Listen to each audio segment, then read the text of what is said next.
በስመ አብ ወወልድ ወመንፈስ ቅዱስ አሐዱ አምላክ አመ ሐሙሱ ለጥቅምት በዛቲ ዕለት አረፈ አባ ጳውሎስ ሊቀ ጳጳሳት ዘሀገረ ቁስጥንጥንያ። አንድ አምላክ በሚሆን በአብ በወልድ በመንፈስ ቅዱስ ስም ጥቅምት 5 በዚች ቀን የቁስጥንጥንያ ሊቀ ጳጳሳት አባ ጳውሎስ አረፈ። ይህም ቅዱስ ከእርሱ አስቀድሞ ቁስጥንጥንያ ሀገር ሊቀ ጳጳሳት ለነበረው ለአባ እለእስክንድሮስ ደቀ መዝሙሩ ነው። አባ እለእስክንድሮስም በሞተ ጊዜ በእርሱ ፋንታ ይህ አባት አባ ጳውሎስ ተሾመ። በጵጵስናውም መንበር በተቀመጠ ጊዜ የአርዮስን ወገኖች በቁስጥንጥንያ ሀገር ከአውራጃዎች ሁሉ አውግዞ አሳደዳቸው። ንጉሥ ቆስጠንጢኖስም ከሞተ በኋላ ልጁ ሁለተኛው ቆስጠንጢኖስ በቁስጥንጥንያ ሀገር ላይ ነገሰ። ወንድሙ ቁንስጣን በሮሜ ሀገር ነገሰ። ይህም ቆስጠንጢኖስ አርዮስን ይወደዋል፣ በረከሰች ሃይማኖትም ያምናል። ቅዱስ አባ ጳውሎስም አርዮሳውያንን አውግዞ እንዳሳደዳቸው ሰምቶ እጅግ አዘነ። አባ ጳውሎስንም ከእንግዲህ የአርዮስን ወገኖች ተዋቸው፣ አታውግዛቸው አለው። እርሱ ግን ንጉሡን አልሰማውም። ስለዚህም አባ ጳውሎስን ከቁስጥንጥንያ ሀገር አሳደደው። እንዲህም ሆነ፣ ከእርሱ አስቀድሞ ከእስክንድርያ ሀገር አባ አትናቴዎስን አሳዶት ነበርና በሮሜ ሀገር በሊቀ ጳጳሳት በቅዱስ አባ ዩልዮስ ዘንድ ሁለቱን ተሰበሰቡ። እርሱም በመልካም አቀባበል በፍቅር ተቀበላቸው። ወደ ንጉሡም ወደ ሁለተኛ ቆስጠንጢኖስ እንዲህ ብሎ መልእክትን ጻፈላቸው። እነርሱ እውነተኞች የተማሩ አዋቂዎች ወደ ሁለተኛው ቆስጠንጢኖስ እንዲህ ብሎ መልእክትን ጻፈላቸው። እነርሱም እውነተኞች የተማሩ አዋቂዎች፣ ሃይማኖታቸውም የቀና ናቸው። ልትቀበላቸው ልታከብራቸው ይገባል። ሊቃነ ጳጳሳቱም አባ ጳውሎስና አባ አትናቴዎስ ወደ ንጉሥ ቆስጠንጢኖስ በደረሱ ጊዜ የመልእክቱን ደብዳቤ ሰጡት። አነበባትም። ከሮሜ ሊቀ ጳጳሳት ቃል የተነሳ ፈራ። ተቀብሎም በየቦታቸው በሹመታቸውም መንበር አኖራቸው። ጥቂትም ቀኖች በእነርሱ ላይ ታገሰ። ከዚህ በኋላ ሁለተኛ አሳደዳቸው።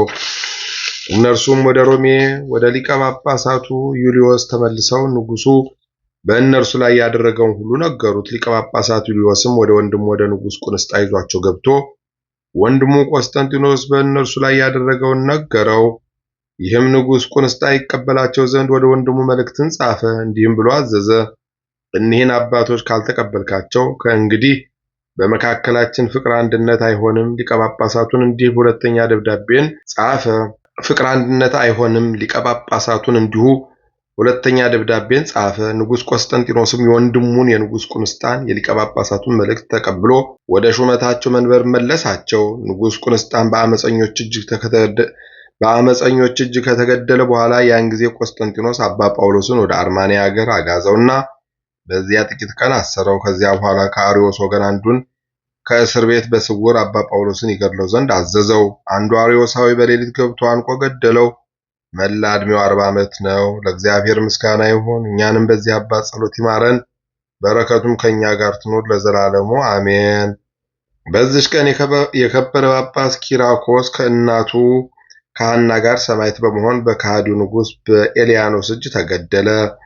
ከሃዲው ንጉሥም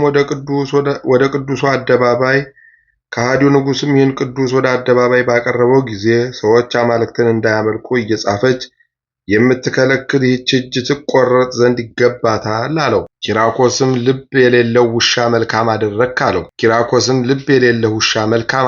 አለው። ኤልያኖስም ሰምቶ እርሳስ አፍልተው በአፉ ውስጥ እንዲያፈሱ ደግሞ በጋለ የብረት አልጋ ፍም በተጎዘጎዘበት ላይ እንዲያስተኙት ጨው እንዲነሰንሱበት በመጎተትና በማገላበጥ ሆዱንና ጀርባውን በብረት በትሮች አጥንቶቹ እስኪሰባበሩ እንዲደበድቡት አዘዘ። ቅዱስ ኪራኮስም ይህን ሁሉ ታግሶ በዕብራይስጥ ቋንቋ እንዲህ ብሎ ጸለየ። ያሮክ፣ ሊያማውታ፣ ያለክ፣ አስያር፣ ለሜዶር፣ ኤሎሄ፣ ናውና፣ ያዮል፣ ያቤል፣ ቁራም፣ ቤቴል፣ አዶናይ፣ ኤሎሂ፣ ሙታ ከዚህ በኋላ ፈተው በእስር ቤት እንዲያኖሩት እናቱንና ሐናንያን እንዲያመጧቸው በጠጉሯም ሰቅለው 3 ሰዓት ያህል ስጋዋን እንዲሰነጣጥቋት በእሳትም እንዲያቃጥሏት አዘዘ። በእሳትም ውስጥ እየጸለየች ነፍሷን አሳለፈች። ከዚያ በኋላ ቅዱስ ኪራኮስን አምጥተው እባቦችንና እፍኞቹን ካሉበት ታላቅ ጉድጓድ ውስጥ ይጨምሩት ዘንድ አዘዘ። ሲጨምሩትም ምንም የጎደለው ነገር የለም። ከወታደሮቹም አንዱ ስሙ አድሞን የሚባል የክርስቶስን ማዳን አይቶ አደነቀ። ክብር ይግባውና በጌታችንም አመነ። ንጉሥንና ጣዖታቱንም ረገመ። ያን ጊዜ ራሱን በሰይፍ ይቆርጡት ዘንድ ንጉሥ ኤልያኖስ አዘዘ። እርሱም የኪራኮስ አምላክ ነፍሴን ተቀበላት እያለ አንገቱን አስተካክሎ ለሰይፍ ሰጠ። ምስክርነቱንም ፈጸመ። ቅዱስ ኪራኮስንም በዘይት ከዘይት ጋር ዝፍት ከፈላበት ምጣዱ ውስጥ እንዲጨምሩት፣ ሁለተኛም ደረቱን በጦር እንዲወጉት አዘዘ። እንዲህም ምስክርነቱን በዕለተ ሰንበት ፈጸመ። ለእግዚአብሔር ምስጋና ይሁን። እኛንም በዚህ ተጋዳይ አባት ጸሎት ይማረን፣ በረከቱም ከኛ ጋር ትኖር ለዘላለሙ አሜን። በዚች ቀን ደግሞ የእልፍዮስ ልጅ የሐዋርያው ያዕቆብ መታሰቢያው ነው። ዳግመኛ የአይድራዮስ፣ የአዋርስ፣ የሰማዕት አልድራኮስና የአድሮኖስ መታሰቢያቸው ነው። እግዚአብሔርም በጸሎታቸው ይማረን ለዘላለሙ አሜን። በስመ አብ ወወልድ ወመንፈስ ቅዱስ አሐዱ አምላክ አንድ አምላክ በሚሆን በአብ በወልድ መንፈስ ቅዱስ ስም አሜን። የመነኮሳት አባት ጽኑ ተጋዳይ የባህታውያን አለቃ በሆነ በአባታችን በገብረ መንፈስ ቅዱስ በዓል ጥቅምት 5 ቀን የሚነበብ ቃል ኪዳን ይህ ነው። ወደ ረጅም ተራራ ሲወጣ ከዕፀ አድኅኖ ጥላ ስር በሽበት የተሸፈኑ በሦስት ሽማግሌዎች አምሳል ሥላሴን አገኛቸው። በጀርባውም አዝሎ ወደ ዝቋላ ተራራ ወጣቸው። የሥላሴ ስዕል ከተሳለበት ከዕፀ ስሬት ስር አስቀመጣቸው። ከዚያ በኋላ ስሉስ ቅዱስ እስከ ሰባተኛው ሰማይ ድረስ አወጡት። የአክንት መረግድ የተባለ ዕንቁ የተሸለመች የሰማያዊት ኢየሩሳሌምን የሕንፃዋን ሥራ ጌጥ ውበት አሳዩት። ከእነርሱም ተባረከ። የዝቋላና የምድረ ከብድ ኮከብ ማር እንኮይ አባታችን ገብረ መንፈስ ቅዱስ በስሉስ ቅዱስ እጅ ያለውን መስቀል ተሳለመ። አባታችን ገብረ መንፈስ ቅዱስም የኢትዮጵያ መብራት ነው። ወደ ምድርም ከወረደ በኋላ የዓይኖቹ ሽፋሽፍት ሳይከደኑ 7 ወር ከ5 ቀን ኖረ። ጌታችን ኢየሱስ ክርስቶስም በወንጌል ከልብ የመነጨ ፍቅር የሚወደኝን እኔ ከአእላፍ መላእክት ፊት እወደዋለሁ፣ የጠላቶቹን የአጋንንትን መውደቅም አሳየዋለሁ ያለውን አስቦ እንዲህ ሆኖ ኖረ። የመላእክት አለቃ ቅዱስ ገብርኤልም መጥቶ ጠላቶችን አጋንንትን ታጠፋቸው ዘንድ ውረድ፣ ከፈጣሪ ከእግዚአብሔር ዘንድ ኃይል ተሰጥቶሃልና አለው። ቃሉንም አልሰማም፣ አልታዘዘለትም። ክፉም ቢሆን በጎም ቢሆን አልመለሰለትም። ከዚያ በኋላ መድኃኒታችን ኢየሱስ ክርስቶስ መጥቶ አባታችን ገብረ መንፈስ ቅዱስን በደብረ ታቦር አምሳል ወደ ተጠራ ዝቋላ ወደሚባል ቅዱስ ተራራ ና ውረድ አለው። እስከ 100 ዓመትም ድረስ የአባታችን የገብረ መንፈስ ቅዱስ ደም የፈሰሰባት በብርሃን ወደ ተሸለመች ባህርም እመቤታችን ድንግል ማርያምም የአጋንንትን ጥፋት ታይ ዘንድ በዚያ ባህር ዳር ተቀመጠች። መልአኩ ራጉኤልም ከሰራዊቱ ጋር የመባረቅት ልብሶችን ለብሶ መጣ። ሚካኤልና ገብርኤል የመላእክት ወገን ሁሉ የእሳት ነበልባል ለብሰው መጡ። ቦታውም እስኪጠባቸው ድረስ ዙሪያውን ከበቧት። መላእክትም ጭፍቅ እንዳለች እንደ ሮማን ፍሬ ተጨናነቁ። የእግር ጫማ መረገጫ ያህል ቦታስ እንኳን አልተገኘም። ከመላእክትም ብቻ በቀር ሁለመናው አይታይም ነበረ። በእሳት ሰይፎችም ታጥራ ነበር እንጂ በውስጧም የነበሩ አጋንንትን ሁሉ አጠፏቸው። ፍለጋቸውም አልተገኘም። በነፋስ ፊት እንዳለ ትቢያ ሆኑ። በበረሃ መካከልም እንደሚነድ ጢስ ጠፉ። በአሸዋና በሙጫ እንደተነደፈች የውሃ ጉድጓድም ሆኑ። የሰውን ሥጋ የለበሰ ሥራው ሁሉ ክፉ የሆነ አንድ ጋኔን አምልጦ አባታችን ገብረ መንፈስ ቅዱስ የሚወደው ጽኑ ተጋዳይ በሚሆን በገዳማዊ አባት ፍሬ ቅዱስ በዓት ትይዩ ባለችበት አንዲት ገደል መካከል ተደበቀ። አባታችንም ያችን ገደል ከሁለት ሰነጠቃት፣ አፏንም ከፈተች። በዚያችም ገደል ላይ ወድቆ ተጥሎ አገኘው። በመብረቅ መታው፣ በክፉ አሟሟትም ሞተ። ለእንስሳ ለአራዊት ሁሉ በሽታ እንዳይሆን በመሬት ውስጥ አልተቀበረም። ለመጪውም ትውልድ ታላቅ ምልክት ይሆን ዘንድ የዋሻው ስንጥቅ እስከ ዛሬ አለ። ሕዝብ፣ አሕዛብ፣ ነገሥታት፣ መኳንንት፣ ሽማግሌዎች፣ ሕፃናት፣ ደናግል፣ መነኮሳት፣ ልዩ ልዩ ልብስ የለበሱ ባህር ልብስ ያጌጡ የከበሩ ወንዶችም ሴቶችም ያዩታል። የተሳሉ ደንጊያዎችም አባታችን ገብረ መንፈስ ቅዱስን እየደበደበ ሲያሰቃየው የነበረ የዚያ ጋኔንን አጥንቶቹ መላ ሰውነቱን ሁሉ ወድቆ ይታይ ነበረ። አባታችን ይህን ከፈጸመ በኋላ ከጌታችን ከመድኃኒታችን ከኢየሱስ ክርስቶስ ቃል ኪዳን ተቀበለ። በአባታችን ገብረ መንፈስ ቅዱስ ገድል የተቀደሰች ይህች ገዳም የሚሳለሟት ደጅ የሚጠኗት ሁሉ በመንግሥተ ሰማያት ተስፋ ያገኛሉ።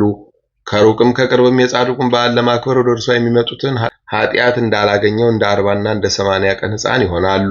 እንደ መጥምቀ መለኮት ዮሐንስም 70 ዘመን ሙሉ በሐዘን ፊቱ እንደጠቆረ በምስጢር ባህር እንደዋኘ እንደ ዮሐንስ ወንጌላዊም ይሆናሉ።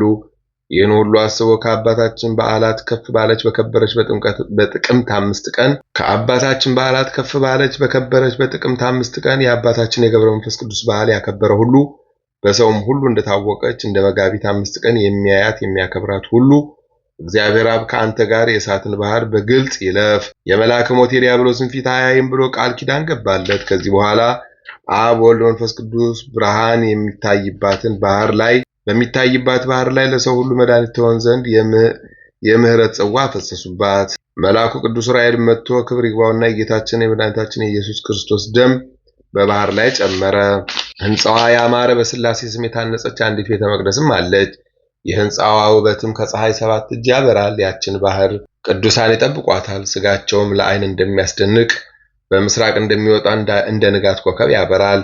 ስማቸውም የማይታወቅ ብዙ ስውራን ቅዱሳን መጥተው በገነት አፈር አምጥተው እስከ ዘላለም ድረስ በክፉ ነገር ምንም ምን በውስጧ እንዳይገባ በዝቋላ ገዳም ላይ በተኑት።